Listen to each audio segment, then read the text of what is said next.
Bueno, buenas tardes a todos, bienvenidos a nuestro conversatorio del mes de junio. Hoy muy contentos y personalmente feliz de recibir, aparte también desde el punto de vista del campo de la disciplina, a alguien tan importante como Cristina Piña de nuestro medio de las letras, que hoy va a estar hablando y conversando y recuperando la obra de un importante escritor argentino que ya nos va a explicar por qué lo piensa desde la posmodernidad y por qué lamentablemente ha sido un poco también no está en el candelero, como se dice de alguna manera vulgarmente, y sin embargo ha dado una importante obra. Estamos hablando de Marco de Nevi, que ha sido, por otra parte, exalumno del Colegio Nacional de Buenos Aires. Bueno, Cristina Piña es premio Conex de Platino 2014 por traducción, premio Conex 2006 por teoría lingüística y literaria, y ha sido jurado del premio Conex 2016 por humanidades. Es poeta, traductora, magíster en pensamiento contemporáneo y licenciada en letras, profesora de teoría y de crítica literaria en la Universidad Nacional de Mar del Plata, donde ha sido señero todo su paso, y directora además del Grupo de Investigación, Escritura y Productividad. Ha traducido más de 150 libros y piezas teatrales, entre ellas nada más ni nada menos que Shakespeare, Tennessee Williams, y también toda la parte, digamos, también que me interesa personalmente, todo el mundo francés que ella ha manejado y que ha dejado una huella importantísima para todos los que continuamos. Madame de Lafayette, Balzac, Villiers de l'Isle-Adam, Leroux, Chauve, Barbé d'Orbilly, Le Fanu, etc. Y realmente ha publicado numerosos artículos, por otra parte, en volúmenes colectivos. Es la más importante referente en relación a su trabajo pionero sobre la obra de Alejandra Pizarnik. No porque la obra de Pizarnik no haya interesado, por supuesto, desde un principio, pero quien ha colocado, digamos, a partir de su biografía, su figura, ha sido Cristina Piña, quien, por otra parte, ha ampliado esa biografía muy recientemente. Eh, Ganó la beca Fulbright el programa International Writing Program de la Universidad de Iowa y también de traducción del Ministerio de Cultura de Francia. Bueno, estamos acá para evocar al exalumno y al escritor, así que le cedo la palabra, les agradezco la presencia y le cedo la palabra a Cristina. Muchas gracias. Bueno, muchísimas gracias. Ante todo, quiero decir que estoy muy contenta de estar en esta reunión y muy contenta de hacerle un homenaje a Marco. Y digo Marco Sindenevi porque yo lo conocí desde los 13 años. Tuve la enorme suerte y a los 18 je me vanté, me mostraba de lo más orgullosa frente a mis compañeros de facultad porque Marco me pasaba de pronto a buscar en un remis para ir a comer afuera. Es decir, tuvimos una larga relación que con peleas, porque Marco tenía un carácter muy complicado, y era muy celoso, tremendamente celoso, y yo le pertenecía. Era una cuestión de pertenencia. También se enojó cuando me casé, etcétera, etcétera. Pero bueno, finalmente, al final de todo, nos conectamos. No, bueno, hubo en el medio también otras reconexiones y desgraciadamente cuando murió el 15 de diciembre yo no había podido verlo porque cuando me comuniqué con él yo me iba a París y además él me dijo con mucha coquetería, no, no, no, no vas a ver las ruinas de Itálica, es decir, a mí no me vas a ver ahora. Ahora, al margen de eso, vos nombraste que fue alumno del Nacional Buenos Aires. Y hay una cosa que creo que es muy importante recordarla, y es que le dieron el premio al mérito en el Nacional Buenos Aires en el 1998, el 23 de octubre. Y hay algo importante, fue la última salida que hizo Marco, que ya estaba mal, ya estaba enfermo y murió en diciembre. En octubre fue la última salida que él hizo para ir al Nacional Buenos Aires, porque yo también que lo he hablado con él, realmente el colegio le parecía maravilloso y tenía recuerdos estupendos del Nacional de Buenos Aires. Y también justamente el que era rector en ese momento, Juan Nielsen, había publicado un trabajo sobre él. Y fue una reunión multitudinaria, yo no pude estar porque estaba en París, pero me contaron y sé que hubo una que fue multitudinaria y fue un montón de gente. Ahora, bueno, vamos a la obra y a la posmodernidad, como yo dije. Marco es alguien que ha sido adorado por el público absolutamente, valorado con premios del más alto nivel, pero que nunca entró en la crítica académica, salvo excepciones, y que ello creo uno de los grandes pecados. Creo que hay un motivo. Él pertenece a la generación del 55, que justamente él entra violentamente porque gana el premio Kraft de novela en 1955, y la generación va a haber dos grupos, que uno es el que está muy politizado y tiene novelas con todo contenido político, y el otro es el que tiene más penetración psicológica y problemas metafísicos plantear. Y Marco no entra en ninguna de las dos. Entonces, la parte política tampoco lo toma en cuenta porque él no es ni de izquierda ni peronista, ni tampoco conservador, sino que es un poco clase media típica, centrista, y nadie le da corte en ese momento, donde se fueron progresivamente después radicalizando las posturas. Pero Marco, como les digo, entra al mundo literario en 1955.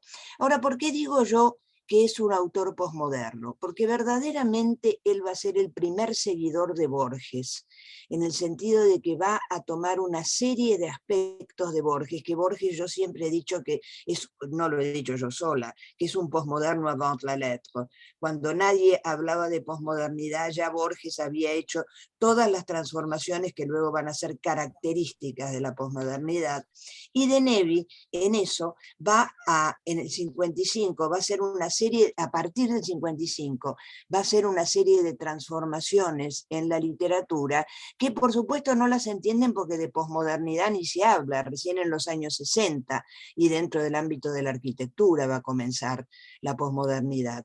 Pero Denevi ya lo hace con diversos aspectos. Ante todo, el volverse hacia los géneros menores, que en lugar de estar en los géneros mayores, él va a volver al policial, al melodrama, al cuento de hadas, va a trabajar con esos géneros considerados menores y va a traerlos a la alta literatura. Y al mismo tiempo va a hacer una hibridación de géneros muy, muy importante, porque va a mezclar lo psicológico con lo detectivesco, el cuento de hadas con el melodrama, va a hacer toda una serie de trabajos en sus diversos cuentos y novelas. Yo un poco me voy a referir fundamentalmente a las dos grandes, que son Rosaura a las 10 y Ceremonia Secreta, pero aparte hay un enorme corpus de cuentos y otro enorme corpus de novelas. Ahora paso un pequeño aviso. En este momento, una de las novelas de Marco, Los asesinos de los días de fiesta, está haciéndose en Teatro Off, creo que es en el Tinglado. Lo están haciendo, yo ya la vi y vale la pena verla, porque han respetado palabra por palabra el texto de Denevi. No han, el que lo adaptó no sacó una palabra que no fuera de Denevi.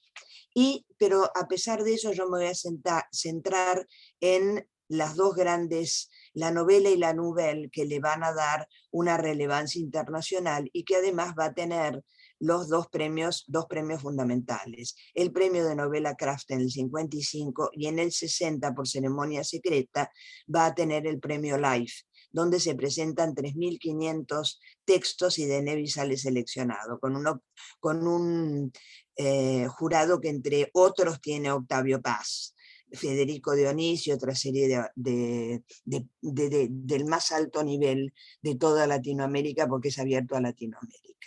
Ahora bien, yo me fui un poco por las ramas porque estaba hablando, claro, hablé de hibridación de géneros y me fui a las obras directamente, pero hay otra serie de rasgos posmodernos. Por una parte, va a las reescrituras de Denevi, va en eso a seguirlo a Borges, porque va a reescribir en falsificaciones, que es quizás el texto más evidente para la reescritura, pero después va a seguir trabajándola y a seguir haciéndola en un montón de libros que de pronto aparecen estas reescrituras, que las llama reversiones, que van a tomar, por ejemplo, la Biblia, la mitología griega, grandes personajes de la literatura, Sancho, Don Quijote, personajes de Shakespeare, y va a darles vuelta, va a reescribirlos en general, convirtiéndoles en lo contrario de lo que han aparecido ser. Y son muy fascinantes, y eso es típico posmoderno, porque se vuelve a lo anterior y se lo reescribe con humor, que es otro rasgo de la posmodernidad, y que esta vuelta hacia el pasado para escribir, para tomarlo y reescribirlo, es como lo contrario que pasa con las vanguardias. Las vanguardias van a romper absolutamente con todo y los posmodernos van a volverse hacia el pasado y van a reescribir. Y por último, va a decir, no, son dos cosas. El humor que va a ser constante en Denevi, en prácticamente toda su obra va a estar marcada por el humor, que es algo que trabaja mucho en la posmodernidad. La ironía y tomar lo del pasado sesgado, riéndose un poco, pero con mucha ternura al mismo tiempo y con mucho reconocimiento. Perdón. Con mucho reconocimiento para lo del pasado que él va a tomar. Y por último, lo que tenemos que señalar como otro rasgo posmoderno es su escepticismo respecto de que haya una dimensión trascendente. Hay desde ese punto de vista el hombre deneviano y la mujer deneviana están solos en el mundo, están aparte de su soledad propia y de sentirse excluidos y de ser, de ellos mismos autoexcluirse en general por un complejo de fealdad, complejo de inferioridad, porque los personajes de Marco se sienten feos, pero no lo son, porque para los otros finalmente se convierten en almas bellas. Además, ahí va a jugar Denevi con, diríamos, la tradición de Occidente de que lo bello es bueno. Todos los personajes bellos en Denevi son malos, y los personajes feos tienen un alma bella. Pensemos en Camilo Canegato de Rosaura, en Rosaura, que es la invención de él, pero que es la prostituta María Córrega o María Correa, que es prostituta y es mala además, que es la bellísima de todos. Y en cambio, Camilo es un alma bella. Y si vamos a Ceremonia Secreta, Leonides Arrufat, que ese es otro de los grandes personajes feos y ridículos, porque eso lo dijo Fernando Alegría, un gran crítico. Denevi, cuando toma un personaje, lo convierte en ridículo a pesar de que mantenga una profunda ternura por ellos, pero los hace mamarrachos. Son muy mamarrachescos los personajes de Denevi, y a pesar de lo cual, al ser almas bellas, nos fascinamos con ellos y los queremos entrañablemente como los quiere el autor, que finalmente a todos les va a dar algo que en alguna medida responde a sus ambiciones y necesidades. Es decir que, bueno, esos serían los rasgos posmodernos y que vemos cómo, además, bueno, no, sí, ya hablé de la microficción, no hablé de la microficción, que ahora es lo que lo ha, diríamos, reciclado a Denevi, que, como dije, no estaba en el mundo académico, en la crítica académica, pero por el contrario estaba sí en el mundo del secundario, porque yo creo que durante años y años y hasta el día de hoy se siguen dando Rosaura y Ceremonia Secreta y algunos cuentos de Marco, pero la academia, excepto yo y algunas otras personas, no se han dado por enterados de Nevi. Yo creo que es una cuestión política y además el hecho de que fue un bestseller. En Rosaura a las 10 fue un bestseller, Ceremonia Secreta también, en general, incluso cuando el público dejó de adorarlo, porque pasó el tiempo y bueno, no siempre está en el candelero un autor que lo ha estado, incluso cuando el público lo dejaba de tener tan en cuenta, cada vez que aparecía un libro de él era un bestseller. Entonces yo creo que también la academia lo pone de lado porque es un bestseller. Si a gatas no hay muchos, hay acá en la Universidad de Buenos Aires hay muchos que abominan de García Márquez porque García Márquez ha sido un bestseller. Y Rayuela no la da ni el gato. Por eso, todos los que han sido bestsellers en algún punto son mirados con desprecio. Pero así son los grandes autores que quedan postergados. Por suerte, bueno, este año que es el centenario, hay varios homenajes, a mí me han llamado para varios verdaderamente, porque como he sido la única que ha escrito un libro, entonces de Nevi Piña, y yo me siento muy orgullosa de que me asocien con Marco, porque para mí, aparte de esa relación personal muy profunda que tuvimos, me parece un autor monumental, verdaderamente estupendo y tan renovador, porque además él sale de la nada, vale decir, lo primero que escribe es Rosaura a las 10, que se saca el premio Kraft. Antes de eso, nada más que composiciones para el colegio, nada más, absolutamente nada. Él era un lector absolutamente enloquecido y de leerse todo, y además un amante de la ópera y de la música, pero sobre todo de la ópera, como dice él en uno de las microficciones: aquel que no ama a Verdi es una persona dudosa. Y el que no habla la música, el que no ama la música sin lugar a dudas es una mala persona. Ese amor por la música y por la ópera, porque además viene de una familia italiana, de Nevi, y sabemos que la ópera en el mundo italiano y en las familias italianas es como el Padre Nuestro, es más que el Padre Nuestro. Entonces, y Verdi es casi una persona de la familia. Lo digo porque yo cuando era chica creía que Lili Pons era parienta de la familia, a pesar de que no tengo ascendencia italiana. Sí, la cantante de ópera, por si alguien no la conoce, yo creía que era prima porque mis tías abuelas hablaban de Lili Pons, y yo dije, bueno, de la familia. Y Marco más o menos tenía como de la familia Verdi, y no había escrito nada, ese lector empedernido, y de pronto cuando se entera del premio Kraft, que era un montón de plata, era un montón de plata. Él tiene ya 30 y pico de años, es en el 55, es decir, que tiene 33 años de Nevi, y es lo primero que aparece. Y, por supuesto, cuando abren el sobre, dicen, ¿quién es? ¿De dónde salió? No lo conoce ni el gato. Claro, si nunca había publicado nada. Simplemente trabajaba en la caja de ahorro postal trabajaba en la caja de ahorro postal, sí, y como que es un lugar donde ha habido grandes escritores. Raúl Gustavo Aguirre, por ejemplo, el gran poeta, también trabajaba en la, en la caja de ahorro postal. Y él, como había seguido, no se había recibido de abogado, sino de un título intermedio, trabajaba y tenía un puesto importante. Pero, claro, de pronto todo el mundo se cayó de espaldas, también sus compañeros, tanto como se cayó de espaldas el mundo literario, se cayeron de espaldas los compañeros de Denevi, que era este señor serio que estaba trabajando en un puesto muy alto, subgerente de alguna cosa en la caja de ahorro postal, y de pronto aparece con el premio de novela Kraft.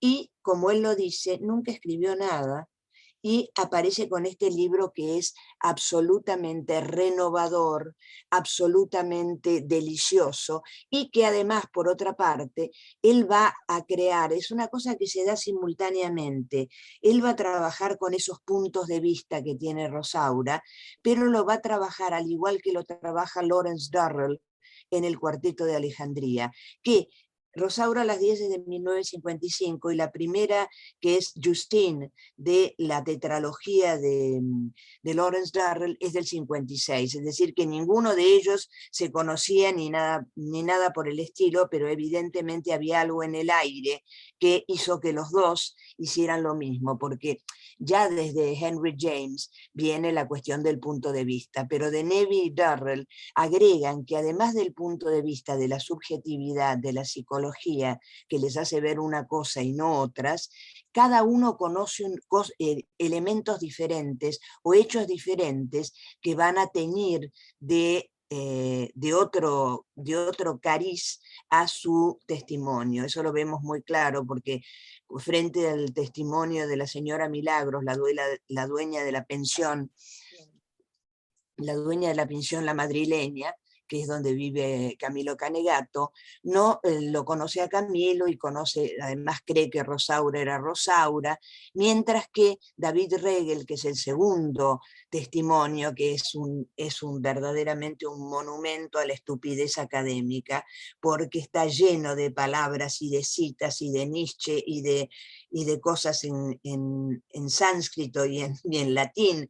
Es increíble, es el típico estudiante atosigado de bibliografía. Él sabe, conoce una pelea que han tenido Rosaura, la supuesta Rosaura con Camilo Canegato, y entonces eso le soporta o sirve de apoyo para su visión de Marco, para su visión de Camilo Canegato, perdón. Claro, tan cercano Camilo a Marco que uno a veces se tiene un lapsus, un slip of the tongue.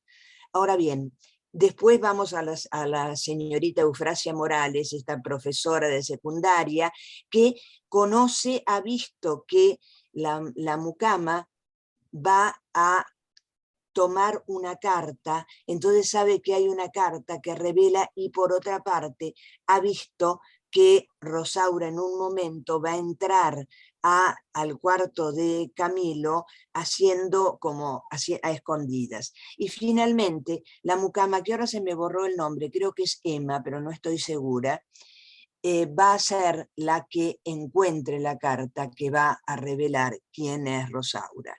No he nombrado el diálogo con el asesino, lo cual es un título muy gracioso porque no es el asesino, que lo tiene Camilo con el inspector Baigorri, que luego se va a convertir en un personaje de televisión, van a hacer una serie, una telenovela de capítulos aislados, donde el inspector Baigorri va a ser el personaje, el inspector de esta serie, esta telenovela, que va a tener un éxito enorme. Ahora, en ese diálogo, Camilo Canegato revela una serie de factores de su vida y cómo se siente y toda la difícil relación con el padre, y dice que Rosaura fue una invención de él a partir del cuadro del viudo, de la mujer del viudo que ha ido a restaurar.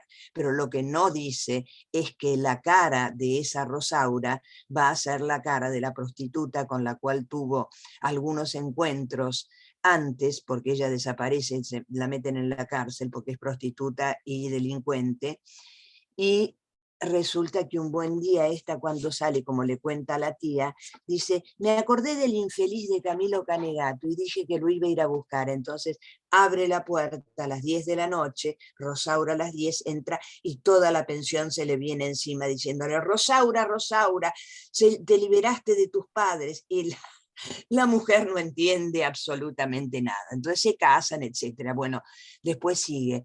Pero en esa técnica, que además va a penetrar en cada uno de los personajes profundamente, vamos a tener ese juego prismático que tiene De Nevi y un manejo de la novela. Y él mismo revela que él se ha inspirado en Wilkie Collins. Wilkie Collins, que es un escritor del siglo XIX inglés, que tiene una famosa novela, La piedra lunar, que va a estar también escrita en distintos testimonios. Pero De Nevi le agrega, aparte de que él revela que se inspiró en lo de Wilkie Collins, pero le agrega, al igual que le agrega Lawrence Durrell, que también se reconoce influido por Wilkie Collins, le va a agregar esto de los factores que conocen o de los hechos que conocen unos y no otros.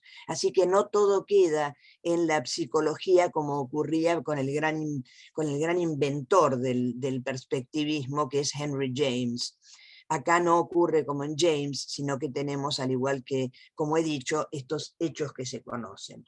Ahora bien, Rosaura a las 10 va a tener una repercusión y un éxito enorme, y De Nevi se va a convertir en una especie de estrella de televisión o de cine, y se va a hacer una película muy, muy buena de Mario Soffici, Rosaura a las 10, que va a tener un éxito enorme también y que va a ser buenísima porque Denevi va a hacer el guión junto con Sofici y va a ser enormemente fiel, y ahí va a aparecer Juan Verdaguer haciendo de Camilo Canegato en un papel que lo sacó de los estereotipos del humor, porque él era un humorista fundamentalmente, pero hace de Camilo Canegato maravillosamente bien. Muy bien, muy bien. Sí, maravillosamente bien, muy bien. Y eso demuestra el ojo del director, porque quien vio, Sofici fue el que vio que Juan Verdaguer podía ser Camilo Canegato. Es decir, que lo vio claramente. De pronto el director de cine tiene esa mirada. Pero además se hizo para televisión varias veces, tuvo un éxito enorme, y después él va a hacer teatro, que es otra parte de las facetas de la multiplicidad de Denevi, una que va a atacar la burocracia, los expedientes, que va a ganar el tercer premio nacional de teatro el año que sale, que es en el 57.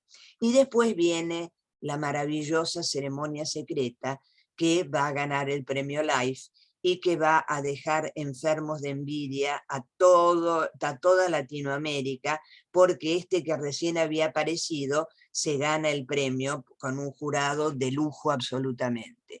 Y acá lo tenemos, yo dije que trabajaba con los géneros menores. En Ceremonia Secreta lo vamos a ver trabajando y dando vuelta, tanto el cuento de hadas como el policial, porque Leonides Arrufat va a ser, es decir, se va a encontrar como metida en el cuento de hadas cuando Cecilia se le acerque en el cementerio porque la confunde por su enorme parecido con la madre.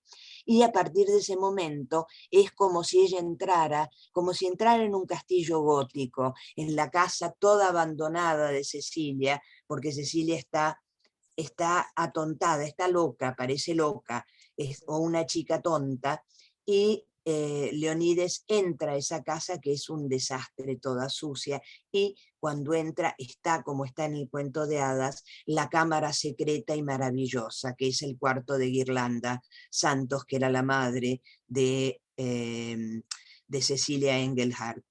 Y allí, como ella se la confunde con ella empieza a vestirse y se pone en la piel de Guirlanda. Y de pronto se va a echar atrás porque dice que realmente está mal y está por irse, pero no la puede dejar porque ya se siente profundamente unida a Cecilia, hasta que aparece el factor que a Leonides casi la hace irse, pero después volver. Porque si hay algo que Leonides odie es el sexo. Eso lo vemos de entrada porque está a la mañana antes de ir al cementerio repartiendo regalos florales en el barrio, y a una Natividad González, que es aparentemente una mujer de vida airada, como dice Leonides, le va a dejar una ortiga. Entonces, descubrir que Cecilia está embarazada la pone loca, pero se va y después vuelve porque en realidad la quiere profundamente, y ahí se produce, ella acepta verdaderamente ser la madre, y juntas van a vivir maravillosamente bien todo, va incluso a defenderla de lo que significan las dos tías que son bastante sinvergüenzas, que parecen las equivalentes a los guardianes de la princesa cuando está, porque siempre jugamos con el cuento de hadas acá, van a ser como los guardianes perversos de la princesa, y que Leonides, que ya en el papel de Guirlanda o de Annabelí, como se dice que se llama, dice que es una prima de Guirlanda, porque por supuesto cuando la ven idéntica casi se caen de espaldas porque se ha muerto, ya está muerta, pero le dice que es una prima de Córdoba, y entonces logra quedarse, es decir, que no la molesten más porque le robaban cositas, y se queda ella viviendo sola y en total alegría con Cecilia. Pero claro, viene el parto. viene el parto, y en el parto ella, antes de tener el parto, va a recuperar la lucidez. Y cuando se despierta le dice, ¿y usted quién es? Tan igual a mi madre. Se ha olvidado de todo y ella como que Leonides se achica toda y le dice que es una servidora. Dice, usted ha venido porque es tan parecida a mi madre. Y ahí aparece el verdadero carácter de Cecilia, que es de una austeridad extrema. Y ahí vamos a aparecer, pasamos del cuento de hadas al melodrama, porque mueren los dos y entonces está haciendo el velorio de Cecilia y del bebé, que no tiene nombre porque muere al nacer, y ella ha puesto el aviso para ver si aparece la maldita que ha sido la que la ha hecho violar, que ha sido una prima de ella, ahora se me voló el nombre, que ha sido una prima de ella y que la hace violar para quedarse con el dinero de Cecilia, que tiene mucho dinero, como lo ha descubierto Leonides al consultar, al ver los papeles de Guirlanda, y efectivamente aparece. Y ahí venimos al melodrama y al final de novela gótica, porque ¿qué hace Leonides? Le clava un estilete y la mata, es decir, la venganza de el bien sobre el mal. Y acá tenemos un final como de novela gótica, donde el bien se impone al mal, pero por otra parte va a haber otra conexión con la novela policial, porque toda la investigación que hace Leonides para averiguar quién es, qué es lo que ha pasado, qué es lo que ha ocurrido, si la han violado o no la han violado, hasta que comprende que la han violado y le han robado. No le han llegado a robar, porque Fabián, que le ha pedido, igual que la madrastra de Blancanieves, la prima le ha pedido que la mate, pero no es el montero, sino Fabián, el gigoló, no la mata porque le da cosa, le da pena a la chica después de haberla violado, y entonces todo va a investigarlo Leonides, y es como, y además finalmente entra en el juego, va y se pelea con las dos tías que le robaban, toma la venganza final ay, no me sale el nombre, bueno, Slips, ¿qué le vamos a hacer? Sobre la prima de Cecilia, y es como si fuera un detective de novela negra, pero en lugar de ser un detective es una vieja solterona, de la misma manera en que en el cuento de hadas todo termina en bodas y en el príncipe encantado que lleva a la princesa que ha estado dormida a las bodas y a la felicidad, fueron felices y comieron perdices. Y acá, en cambio, no hay ni perdices ni casamiento, porque por un lado el sexo está renegado y además no hay un príncipe encantado, hay una solterona que ocupa el lugar de la madre. El amor acá ya no es amor entre mujer y hombre, sino que es el amor materno, el amor maternal que va a rescatarla. Pero además termina como una gran ironía en una noche de carnaval, que el carnaval está afuera y adentro tenemos todo lo terrible de Leonides, que cuando termina se viste como era ella antes, ¿no? Con los ricos vestidos de Guirlanda, y se va. Entonces tenemos cómo juega de Nevi con esos dos géneros que he dicho, géneros menores. Además, con la cuestión del cuento de hadas, va a revertir todos los nombres, todas las mujeres malas van a tener nombres vinculadas con la Virgen, Mercedes, Caridad, etcétera, etcétera. Mientras que las buenas, Guirlanda, Cecilia y Leonides, no tienen nombres vinculados con la Virgen.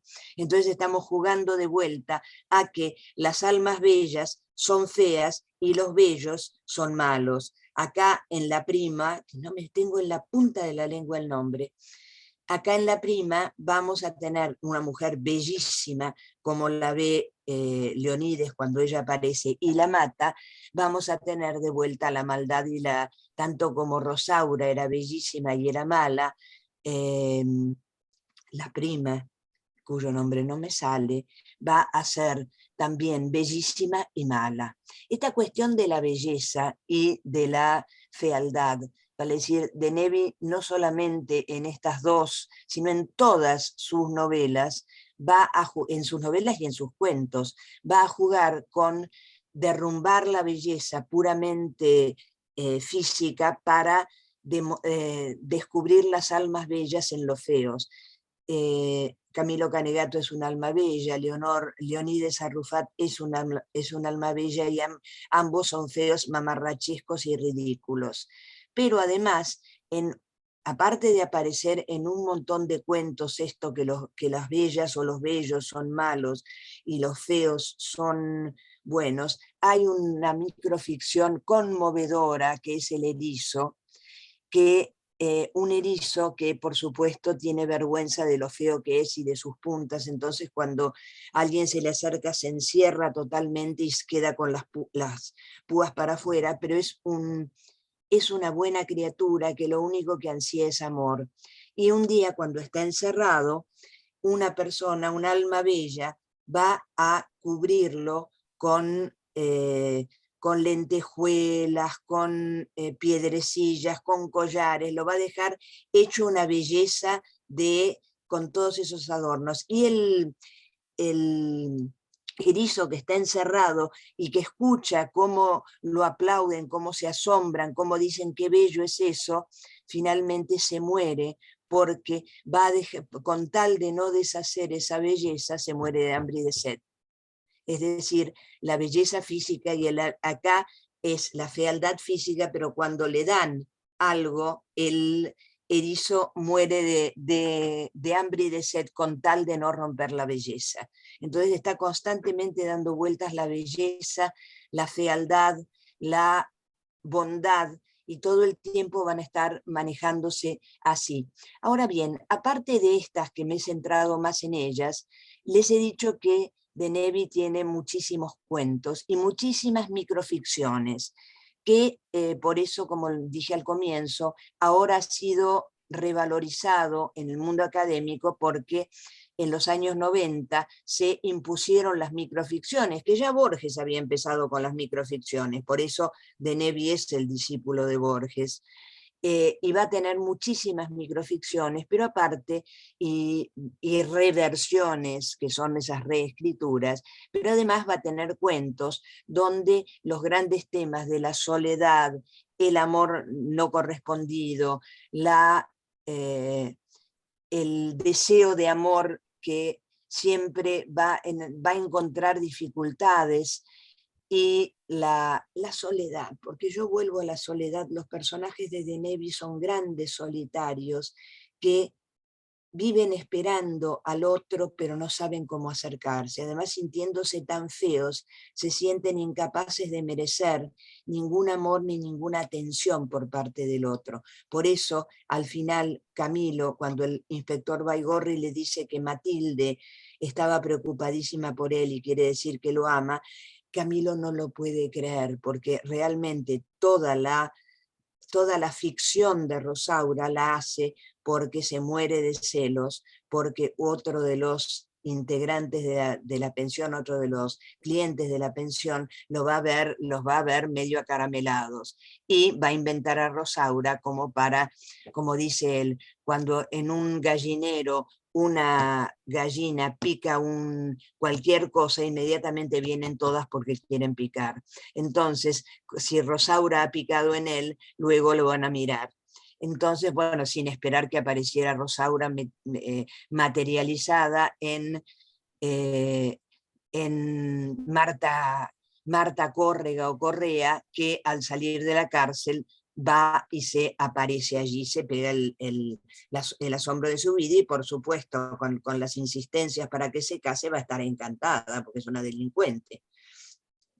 Y vuelvo a los grandes temas de Denevi y los grandes temas que se van a repetir, y además tengo que agregar algo. En la década del 80, aparte de sus cuentos, de sus novelas, todas con el tema de la soledad, del amor, de la ridiculez y el mamarracho de los personajes, de los protagonistas en general, va a tener 3 textos o 3 novelas políticas, en el sentido de que va a hacer una crítica muy fuerte de toda la historia argentina, Enciclopedia secreta de una familia argentina, Manual de Historia, La República de Trapalanda, que la República de Trapalanda es un ensayo, más o menos un ensayo medio novelado, y las otras 2 van a ser novelas directamente, donde va a hacer una crítica muy fuerte de toda la historia argentina y de en lo que se ha convertido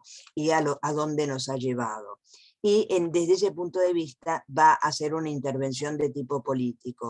Pero, ¿qué ocurre? Ya nadie le da, dentro del mundo académico no les importa, y por otra parte va a manifestar esa ideología, como yo decía al comienzo, que no es conservadora, sino va a decir, hay alguien que ha escrito maravillosamente sobre él, que escribió la biografía, Juan José Delany, que fue alumno mío cuando yo era ayudante alumna, fue alumno mío, y él escribió la biografía de Marco, y él dice que era conservador. Yo creo que de ninguna manera era conservador, era un centrista, y ustedes saben que a los centristas nadie los quiere, ni un lado ni el otro, porque molestan por todas partes.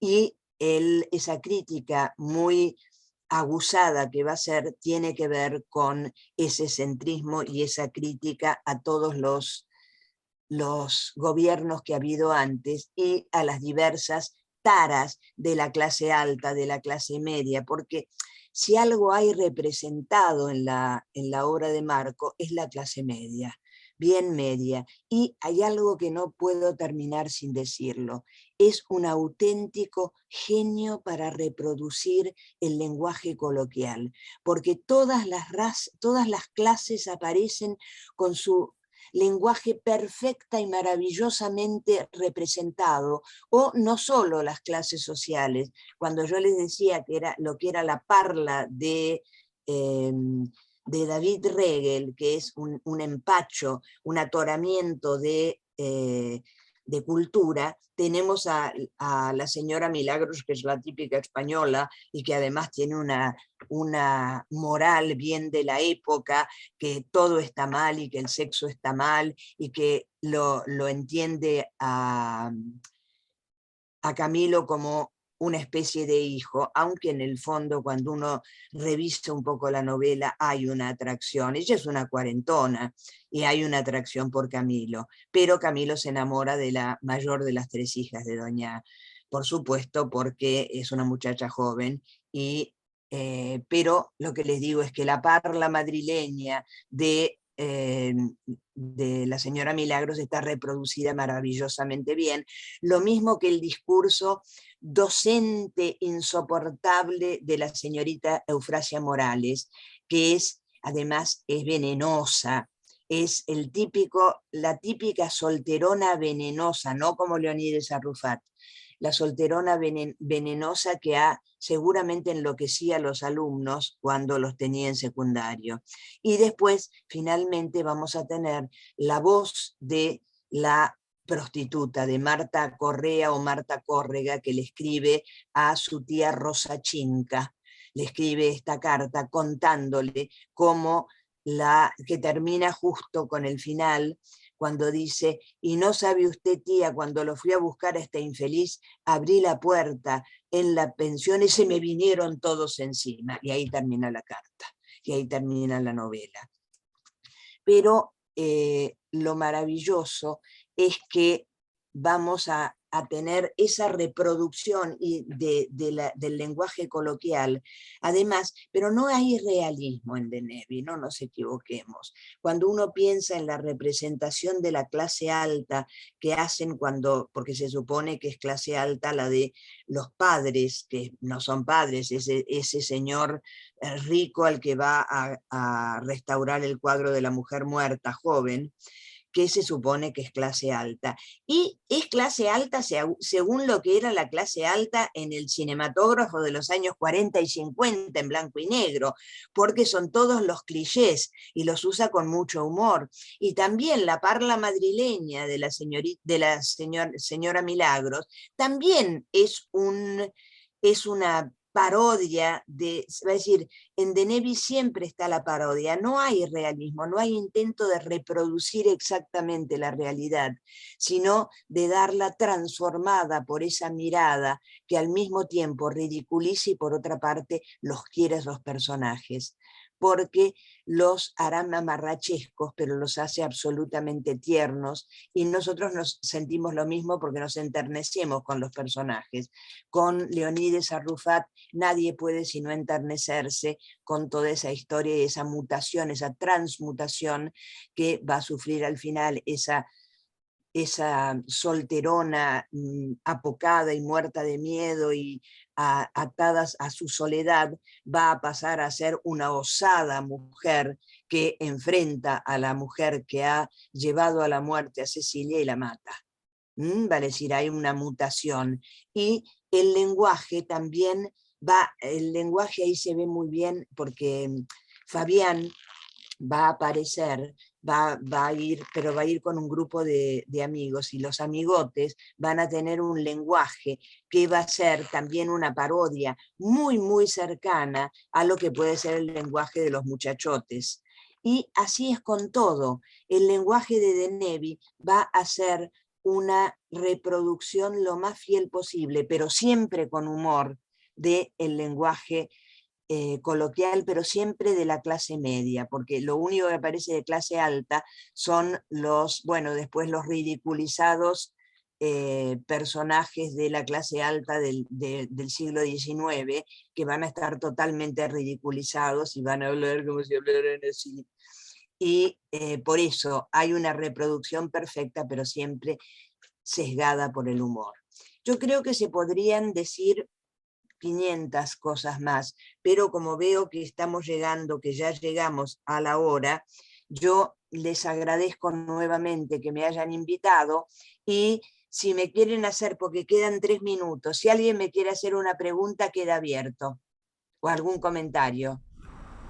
Cristina, gracias. Ha sido realmente increíble escucharte, escuchar, evidentemente todo lo que, tu capacidad, digamos, profesoral, y sobre todo, cómo nos has hecho revivir un poco estos dos textos, ¿no?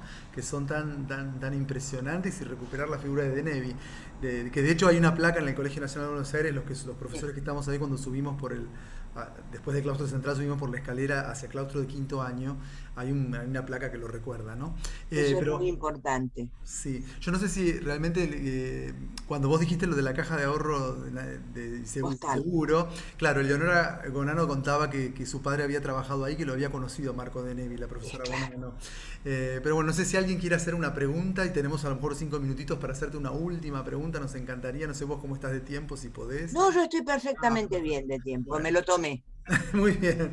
Bueno, y no, si Eleonora o si alguien quiere hacer una pregunta, con todo gusto.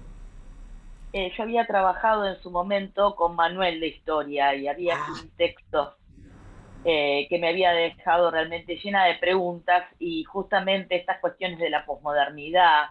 Es un texto que me parece que excede lo político, es un ejemplo metaliterario precioso de esa idea de escribir la historia argentina de 500 años sintetizada en un protagonista de 50, esos papeles que se pierden. Es maravilloso, Manuel de Historia.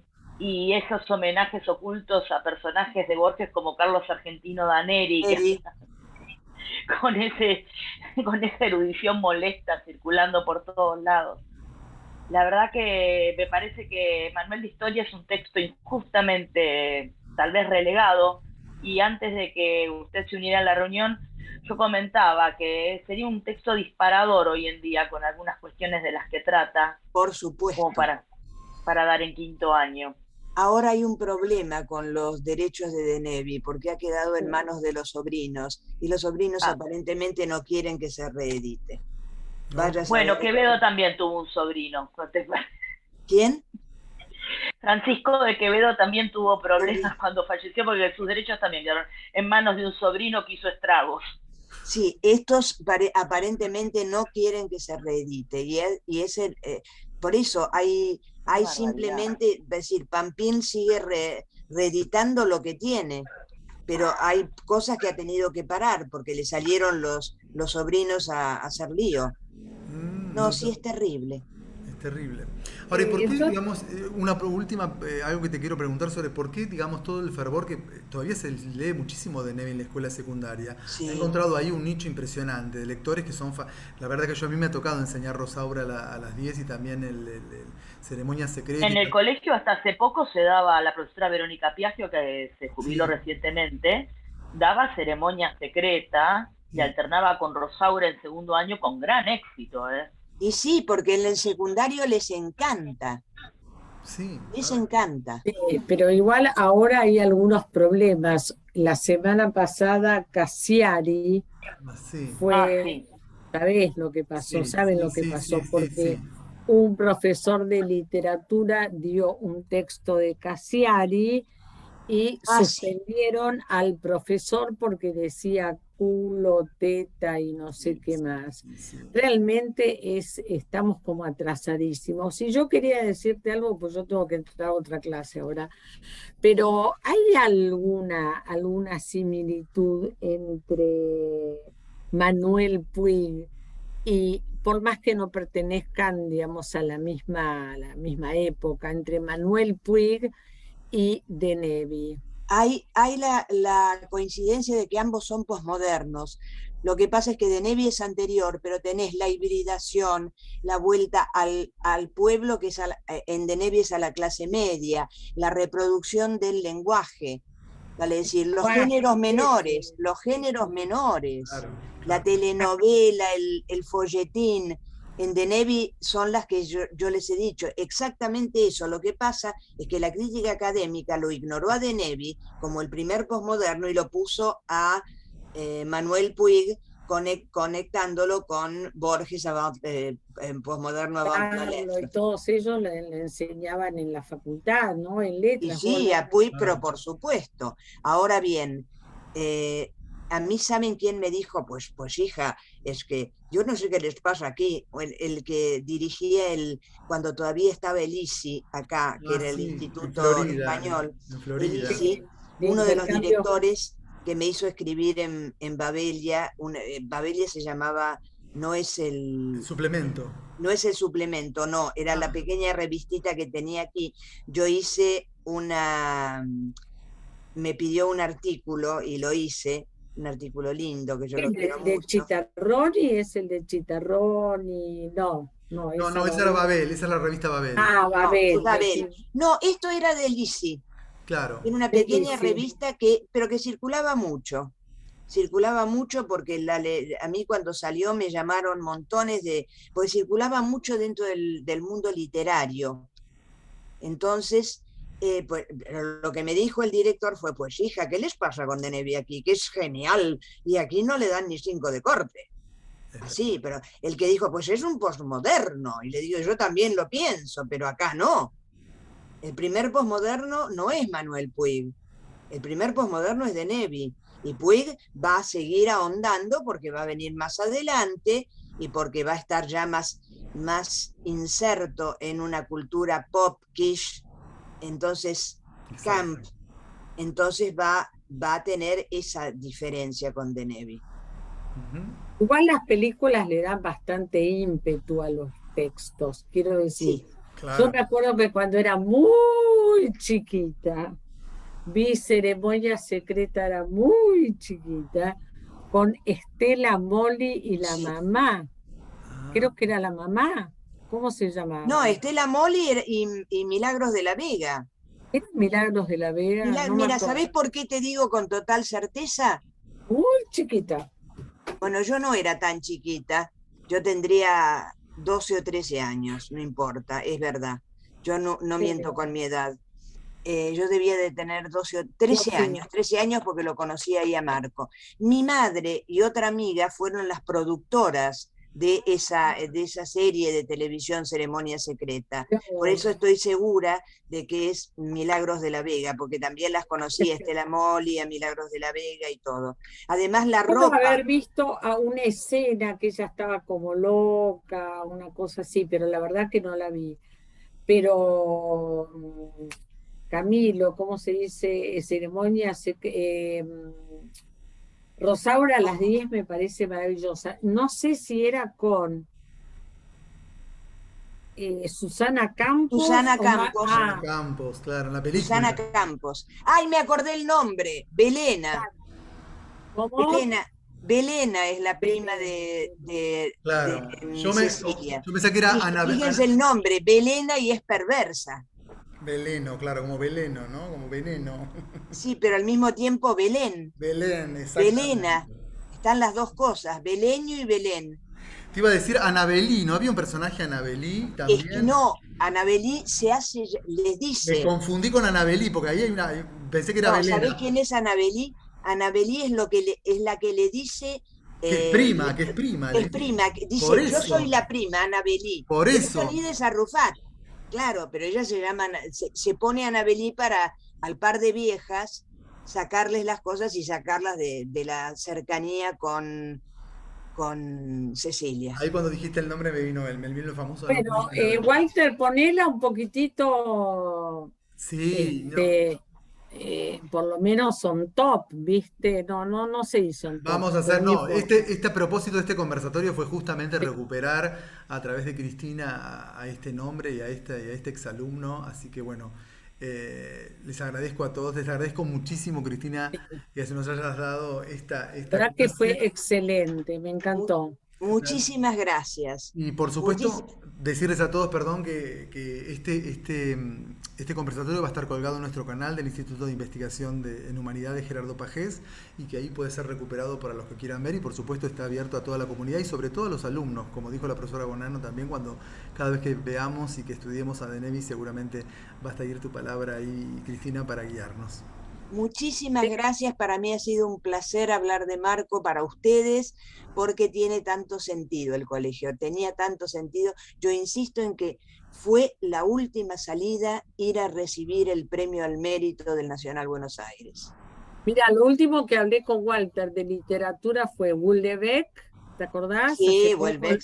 Houellebecq en lo de María y esto, así como una mixtura, yo te ayudo. Chicos, me tengo que ir a otra clase. Me encantó. Hasta luego. Bueno, me alegro. Muchas gracias a todos y damos por cerrado entonces este conversatorio. Acordate de lo que te digo. Houellebecq con Denevi. Houellebecq con Denevi. Es bueno el cruce, podría ser interesante. Uy, lo que pasa es que a mí no me gusta Houellebecq. Yo a tengo nadie le gusta, a nadie no conozco una persona que le guste, a mí sí me gusta. Y bueno, está muy bien. Sí, yo, pasa sí, todo Houellebecq, todo. Pero es más, le pregunté a María, me dijo es cínica, es cínico. Yo le dije, con todos los amigos que conocimos, Germán, Fowil, ¿te parece cínico? Esto están ahí más. Les agradezco y voy a cerrar la presentación. Muchas gracias a todos. Muchas gracias y saludos. Chao, muchas gracias a todos. No, de nada, gracias a ustedes.